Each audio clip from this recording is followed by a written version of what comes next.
Oh my gosh. Hey! Podcast. That's amazing.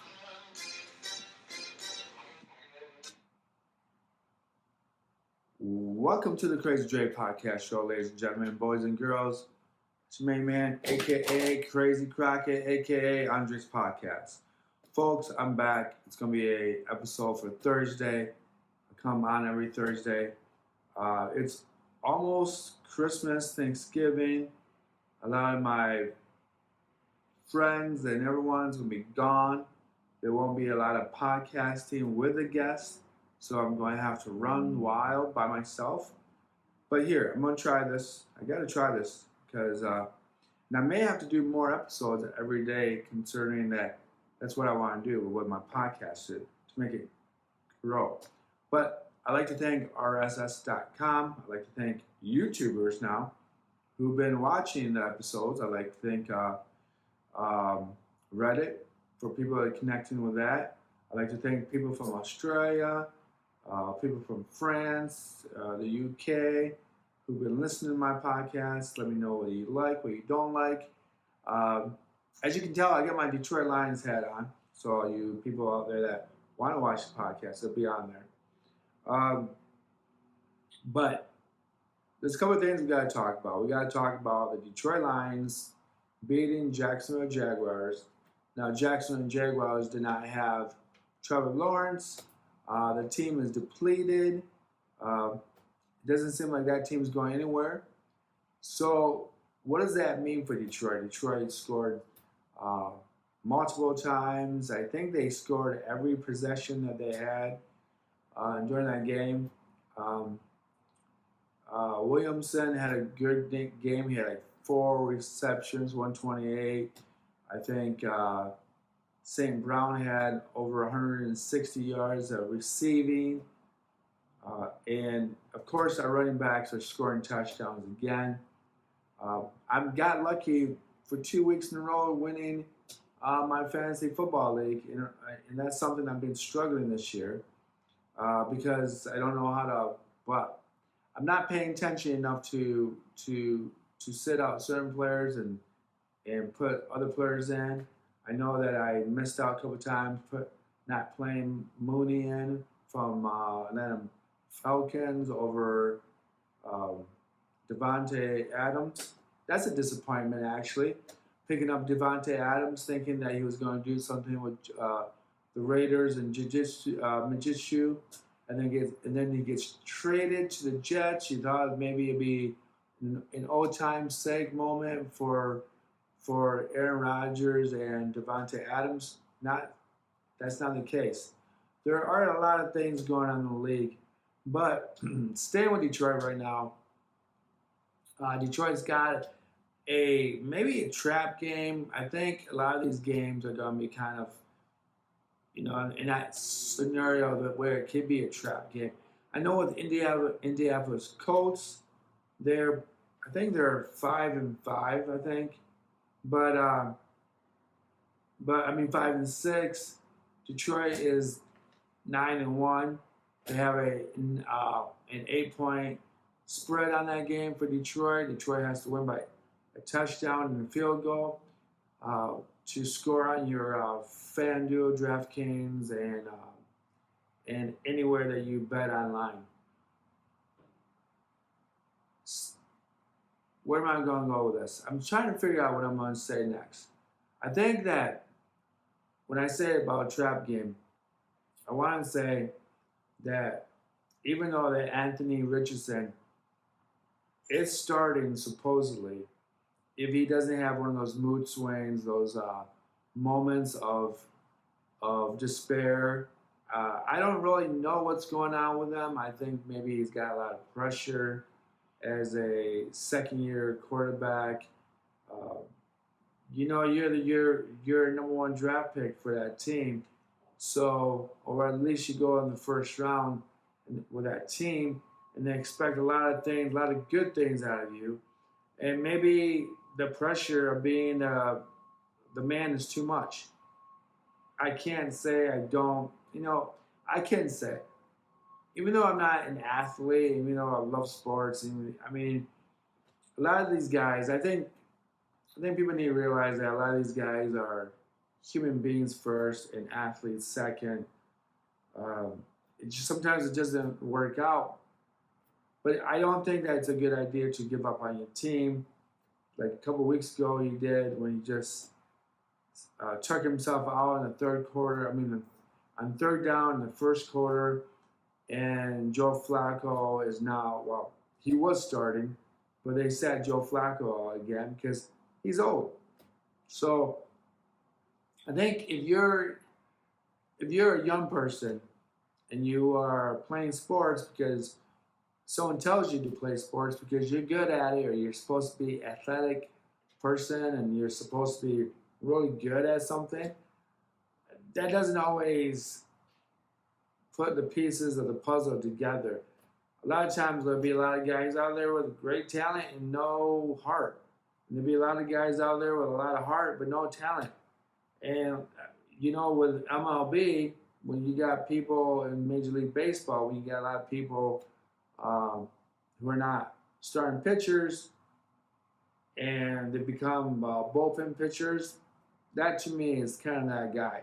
Guy that's not that great, but loves the sport, puts time into it, uh, and then will succeed in the bullpen over starting. Football is the same way. I mean, you can't say much about it, right? So Detroit's got an 8.5 spread on it. Um, I don't see. I see maybe Indianapolis Colts scoring a touchdown and a field goal. They still have Pittman on the team. They still have Jonathan Taylor as a running back. I see if Anthony Richardson is being pressured too much, or maybe a couple too many sacks on him in the first half, I could see them pulling him for Joe Flacco. I don't believe that this game will go over 50 points.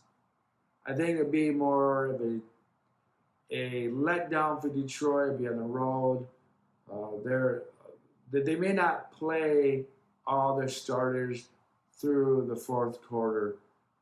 I would be very hesitant for anyone to place bets on players unless you're going like 40 yards, Montgomery, 50 yards, Gibbs, maybe 70 yards with St. Brown, Williamson, Jameson Williamson. He can sometimes be the on guy or the off guy. So if he doesn't get his touches right away, I think he may not even get over 100 yards. I don't know if I would even pick him to get 70 yards. I would almost put him up to be like 65 yards, just enough so that you can make money off your bets.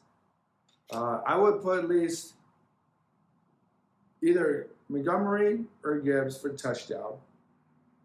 I would have at least Jared Goff with 2 touchdowns. I would go with two touchdowns, Jared Goff. I would go touchdown either Gibbs or Montgomery, and then I would maybe go with 25 or 40 yards with Montgomery on the ground, about 60 yards with Gibbs on the ground. St. Brown, I would put maybe 80 yards in the air. Yeah. So I kind of would put those kind of bets together for Detroit Lions game. And that's how I've won it in the past for Detroit. When I do play a Detroit Lions parlay, that's kind of what I do. And I may put 15, 20 bucks to win 140. That's what I did last weekend against the Jags. I had Gibbs score a touchdown. I had St. Brown so many yards. I also had Montgomery and Gibbs with so many yards. And I had Detroit winning by 5.5 points, which I know it was 14 points last week, but I'm always a little afraid of these type of games where a team is that bad and you're that good. And a lot of times, I was kind of surprised that Detroit didn't go to their bench, or I like to call the bullpen because I'm a baseball guy, earlier in the game. I thought maybe they'll play a couple of the starters within the first two drives in the third quarter and then set everyone out. And if they did that, I probably would have not gotten my same game parlay. So just keep that in mind about Detroit. And I don't think I would put anything on Anthony Richardson, Jonathan Taylor. I don't think I would do that. Pittman Jr. I don't know. I would stay away from that. But moving on. Oh, I should also say that Zadarius Smith got his first sack in Detroit. He had a half a sack in Detroit. He also have a tackle on his own. So it's going to take him a while to get a little warmed up. I know Alex Anzalone, I can't say his last name, and I'm going to stutter, so bear with me. Alex Anzalone is out. He's on a 4 weeks out IR. I think he did something to his shoulder. I'm not quite sure. Things are, it's football. It's NFL. People are going to get hurt. So it's something that you should always expect in the NFL, especially when you got guys hitting each other pretty hard. But that's where it goes. So I'm sure that Dan Campbell and the GM for Detroit will find a new replacement. I think there's someone out there who used to play for Boston. I mean, either they used to play for Buffalo Bills. Speaking of Buffalo Bills, they had a crazy game against Kansas City. They came out, they won. It's projecting that the Buffalo Bills will meet up Detroit in the Super Bowl. And this is going to be something that's going to be very, very interesting because you get two franchises that have never won a Super Bowl. And they're almost identical, right? They had O.J. Simpson, one of the greatest running backs of all time from USC. No reason to talk about his backstory. We also have Barry Sanders, one of the greatest of all time in Detroit. Never won a Super Bowl. Never had a great team besides that 91 team. O.J. Simpson is the first running back with 2,000 yards in a regular season sometime in the 1970s. Forget what year it was, but he's the first one to do it. So these two franchises are pretty much lining up with each other. It was a big game for the Bills to have Kansas City lose the first game of the season. If they keep winning and Kansas City keeps winning and losing, let's say they're both with the same record, Buffalo Bills has a tiebreaker. So that's something that you're going to have to keep in pace and touch. Keep that in the back of your head and your mind. But these two franchises have never won a Super Bowl. Of course, Buffalo Bills lost 4 in a row. 3 of them to Dallas Cowboys, and I forget who else they lost the 4th one in a row. But you know what? If they both meet up in the Super Bowl, I don't think either fan base can get really upset if they lose it. I mean, if they lose. I think Buffalo Bill fans will have a lot of another big heartbreak. But for Detroit Lion fans, I think if we lose that game, we will, we'd be happy to be there. We'll be just happy to be at Super Bowl. I do think that Detroit has the advantage of winning that Super Bowl against the Buffalo Bills. And I just think it's that nature of toughness. I think that with Mr. Correct, Mr. Dan Campbell, he's going to bring. I mean, I just think that that team when they get there, that moment, they're not going to lose. And I don't know if it's going to be this year or next year, but if it's going to line up this year against Buffalo Bills or even Kansas City, I think Detroit has a better chance. I think Detroit has a better chance to win the Super Bowl if it's against Kansas City than against Buffalo. But I do think that Detroit has a better chance of winning the Super Bowl against either team. So I don't know. I don't know what I'm talking about. But I just think that Mr. Correct, Dan Campbell, there's something about that guy that can get those guys boosted up and pumping up and just everything going for them and everything else. So from that, I'm going to talk about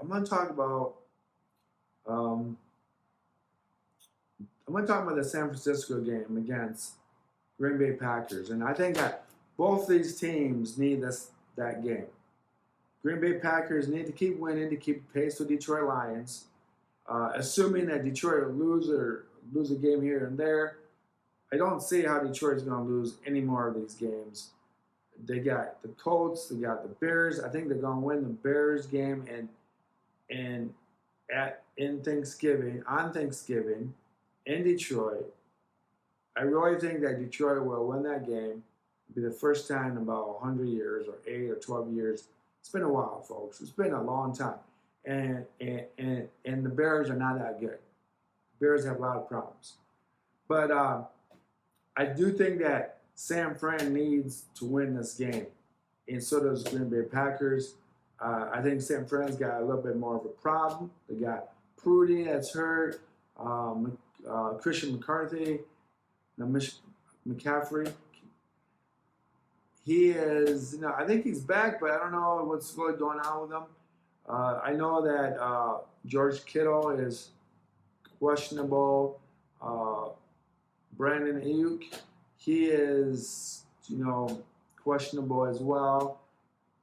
They just look rough. And Brock Purdy is also hurt with a shoulder injury, and that's always a bad thing for any quarterback to have his shoulder hurt.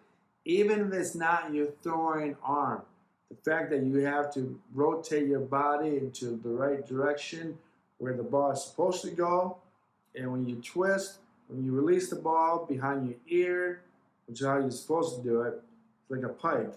So when you release the ball, and if it's your other hand, your other arm, that can be, that can be really discomforting.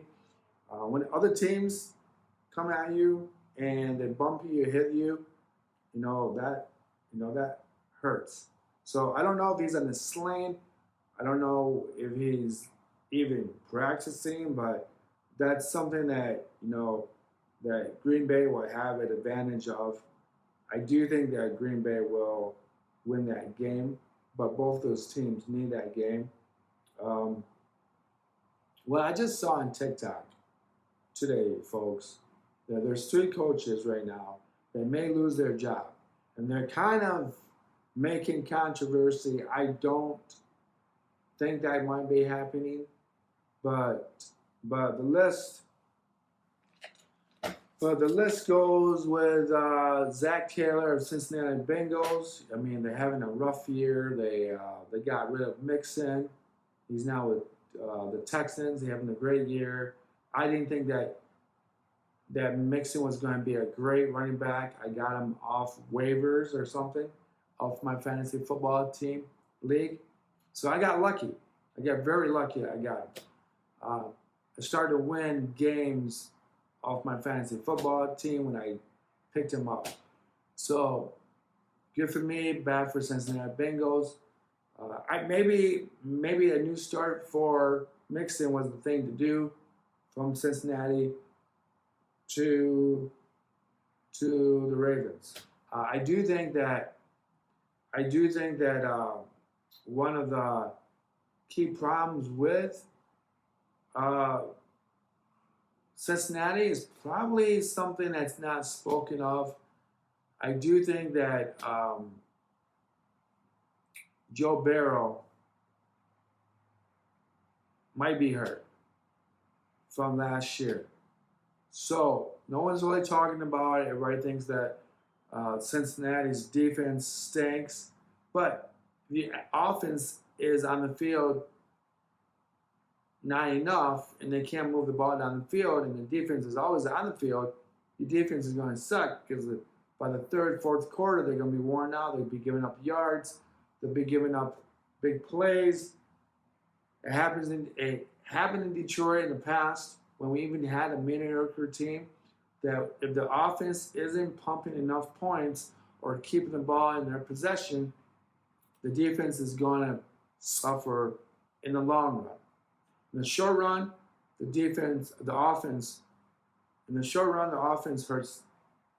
And if it's not getting better, the whole team kind of sinks. Do I think that Zach Taylor will lose his job? I don't think so. And I'll tell you this, folks. I don't think he's going to lose his job because I think the players like him, the team like him. I think Joe Burrow likes him. But you never know. Maybe it's maybe the writing is on the wall when they got rid of Joe Mixon, and now that they got rid of Joe Mixon, now they have to get rid of the coach because you change things. You got a different running back in there. You got Zach in there, and it's not working out for you. So maybe he's just been there too long. The second guy I want to talk about is John Harbaugh. So John Harbaugh has been with the Ravens from 2008. He's won one Super Bowl. I think he's won one Super Bowl with the Ravens. He beat his own brother, so that's kind of unique to think about that. Both brothers are in the league. Jim Harbaugh is turning the Chargers around. But John Harbaugh, there's a question about if he's going to actually be fired from his job. Maybe he's been there too long. Maybe they're not winning enough. They have a stacked team. They got Derrick Henry. Flowers is playing pretty well. Andrews is playing really well. I thought Andrews was kind of done due to too many concussions, but he seems to be pretty well. Likely is the other tight end that is doing pretty good. God, for some reason, I'm just not popping in my head of the quarterback for Baltimore. So now I gotta look this up because I'm an idiot. But here we go. But I mean, maybe the time is right for John Harbaugh to leave, right? So does that really make sense? I don't think it does because he's a lifetime there. He's been there for 16 years. The players like him. There's no denying that the players like him. So, and I really don't think that. I think that Lamar Jackson. I have him popping my back of my head. I think Lamar Jackson would be totally lost without a coach like John Harbaugh. And I'll tell you why. I think it's because John Harbaugh drafted Lamar Jackson, and it took Lamar Jackson a couple of years to get used to the NFL. And it looks like he's doing pretty well, and he's got he's doing. I mean, he's having one of his best years. He lost maybe 15, 20 pounds of extra stuff. I don't know what you call it. I don't think you can call him fat, but maybe you can call him fat. But he's got over 2,876 yards. He's got 25 touchdowns. He's only got 3 interceptions. I mean, this kid is pretty good. So I think that team would hurt if John Harbaugh would if he left or he got fired from that team. Another guy that we want to talk about is probably Kyle Shanahan for the 49ers. I think everyone says he's a offensive genius, and I don't question it. However, when your players get hurt, your players don't sign right away in the off season, and everyone's sitting around playing diddly one, diddly two, like Brandon Ayuk, who is now hurt. Well, he's been hurt for a while. It hurts your team. And when you got Christian McCaffrey, who's hurt, and when you got Brock Purdy, who needs a running back to protect him and to protect the offensive line. And what I mean by that is that when you don't have a running back, it takes a lot of wear and tear for your offensive line to protect the quarterback, who's not really that mobile. I think he's like exceptionally average as a quarterback. Do I think he's really great? I don't think so. I think if you put him on a different team, he would have a very hard time. Even if you put him in Detroit, I think he would be a little too slow in Detroit. There's something about Jared Goff. He may not be mobilely quick, but he's showing some stuff. Jared Goff is showing some stuff to get the first down with his feet, or at least get 4 or 5 yards, or a second down, or a third down that's manageable. But do I think Brock Purdy is like Jared Goff? No. Do I think that Brock Purdy really needs Christian McCaffrey? Yes. I think that team is suffering with a lot of injuries, and I think even Bosa is hurt on that team. So, I wouldn't get rid of Kyle Shanahan. I think they're just hurt. And I don't know if they're going to make the playoffs. I don't feel like they will. I think it's almost towards, you're in the middle pack of the season, but I feel like do you allow the players that you have to come back and get hurt again, or do you just kind of sit out the rest of the year and then you work on it for next year? That's something that you have to think about, especially if you lose this game against the Green Bay Packers. Then you really have to think about that. One last guy that I think that they should have brought up is Mike McCarthy. Now, Mike McCarthy, legendary, I shouldn't say legendary, but pretty good coach for the Green Bay Packers. I think he was there with Aaron Rodgers. Can't really remember, but I think with Dallas has a lot of problems, and I think that the organization, I don't know who their GM is. I think if it's Jerry Jones, if he's the GM, I think he miscalculated Dak Prescott. I just think that he's another big athlete who's just not that good. I think he's good. I mean, some people say he's got a lot of points for my fantasy football team last year and the year before. But can you win the big games? That's what you have to remember. If you can't win the big games, it doesn't matter. If you can't win the small games, when it's like your record is 3-2 or 3-3, and you have the ball within less than 2 minutes to go, are you the guy that can win? And probably not. Okay? That's Dallas. That's the Dallas problem they have. They brought back Ezekiel Elliott. I don't know why they did that. They should have kept Power that went to Tennessee, Tony Powell. I think that when you got a defense, again, that defense is not good. But again, when you got CeeDee Lamb, you got Ezekiel Elliott, I guess, and then you got Dak Prescott's arm, you think that you can move the ball down the field and score a touchdown or a field goal, and to keep the defense, your own defense, off the field and give them rest. Again, if you don't have an offense to score touchdown points, your defense is going to suffer some way, one way or another. So that's something you got to think about. And besides,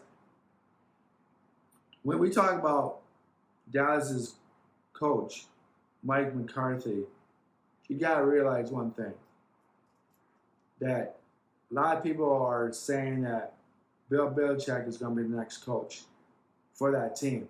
And I think that might work because he'd be able to settle down those players. He'll just tell Dak Prescott, this is what we're going to do. This is what we're not going to do. He'll be able to tell CeeDee Lamb how to run his routes better, or make sure he runs his routes better, and his other wideouts. I think they're going to have to get a new running back. If Bill Belichick comes back to coach, I could see them keeping Ezekiel, but he might be the second or third running back.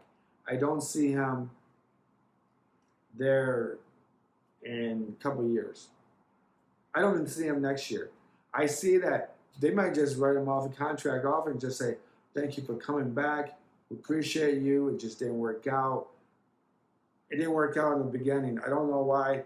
I mean, my buddy Griff, who's not on the show today, he would tell you that Ezekiel was good. I never thought he was good. I thought the only thing I remember about Ezekiel was his half shirt off with his abs out at Ohio State. And then he brought that to Dallas Cowboys. And that looks ridiculous. I don't know. That just looked dumb. So that's one thing I know about Ezekiel.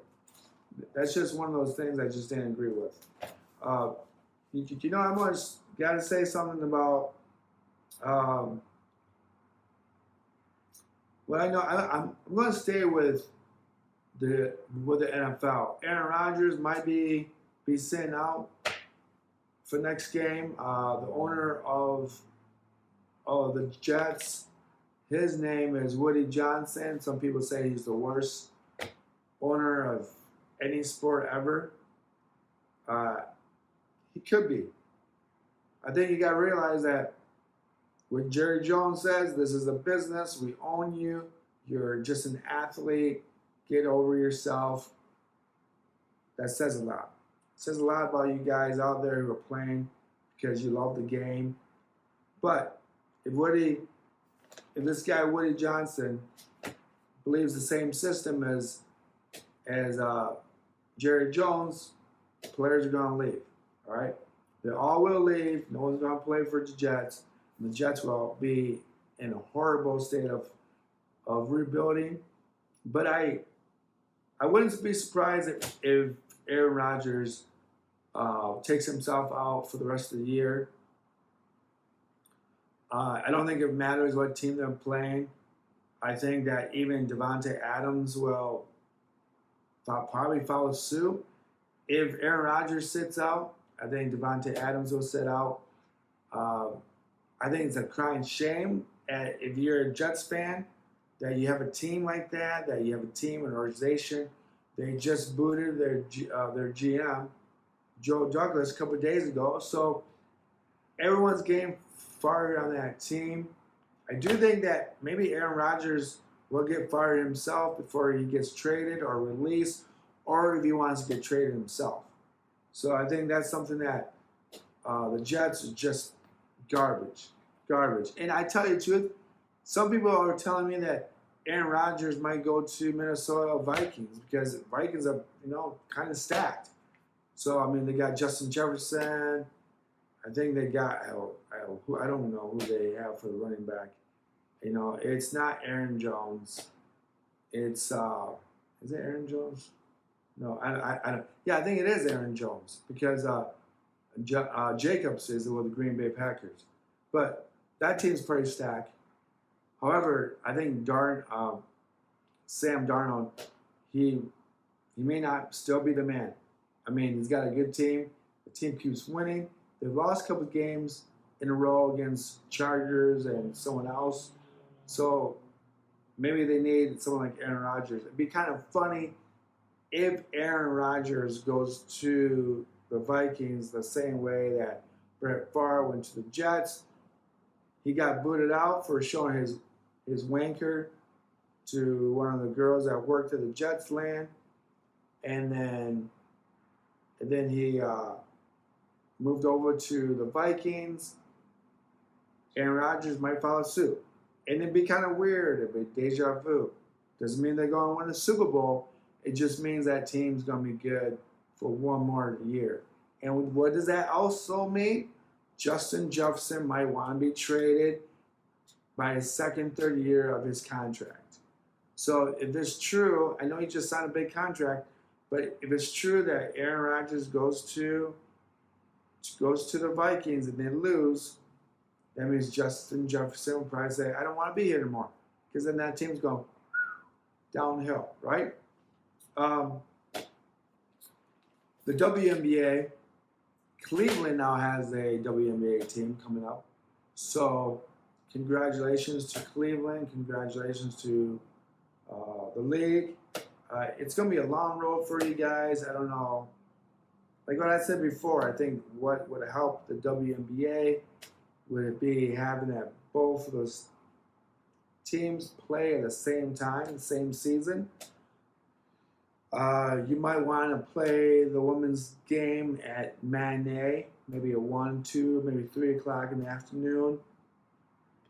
And I know it's not really favorable for most women because they think that, well, you're just trying to take away our light. But you need people to be at your games. And the guys playing before you, after you, will bring in the early customers. That's the only way I could think of. I know with Caitlin Clark, I don't even know if Caitlin Clark is even in the WNBA anymore. I know that she shipped out herself to the European leagues, but I don't know if she's coming back. So who knows? So, and then for college football, if the playoffs went on today, they have Indiana is seeded number 7, and they're 10-0, and they look like they're kicking ass. They beat just about everybody that you can imagine. I think they have to beat Ohio State to be the top 3 team in the playoffs. I'm losing my concentration a little bit. So I think they're at 7 now in the playoffs. They're seeded 7. I think they would have to beat Ohio State to put them up to the top 5 or 4. That's kind of what I'm looking at. Maybe 3. Maybe have a bye week. But yeah, they're going to have to win that game. They're going to have to win. They have to beat Ohio State. Yeah. So let's see here. I've got to make sure they're playing. I think that's this week. So I've got to make sure about this. Yeah. So it's at Ohio State. It's at noon. This might be a new rivalry for Indiana because they kicked Michigan's ass, but so here we go.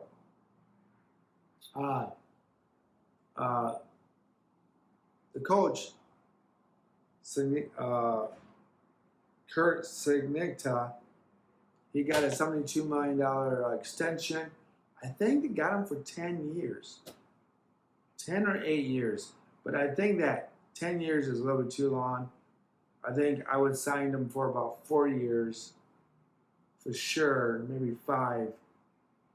Because, you know, he is in the 60s, so it's something to think about. And, yeah, folks, I'm going to end it right there.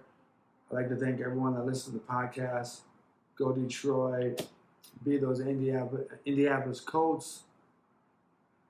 You know, I don't think, I tell you the truth, there was no real reason for me to go through play-by-play, look at what Detroit did right, what they did wrong. They did everything right. I mean, some people, I went to a bar, Holiday Inn. I saw a couple people that I know of at a different meetup group.com that we go out to eat once a month, and it's nice to see that. It's nice to, for me, it is nice to go out to eat with civilized people. I love it because it doesn't give me, I don't get that opportunity to be around educated people. So, because I'm disabled, people think I'm just kind of ditzy, not coherent. I might talk about in the future of Donald Trump's new cabinet, but that's another time, another segment. I'm probably going to do those type of episodes on Wednesday so that you guys can keep sports on Tuesdays and Thursday sports.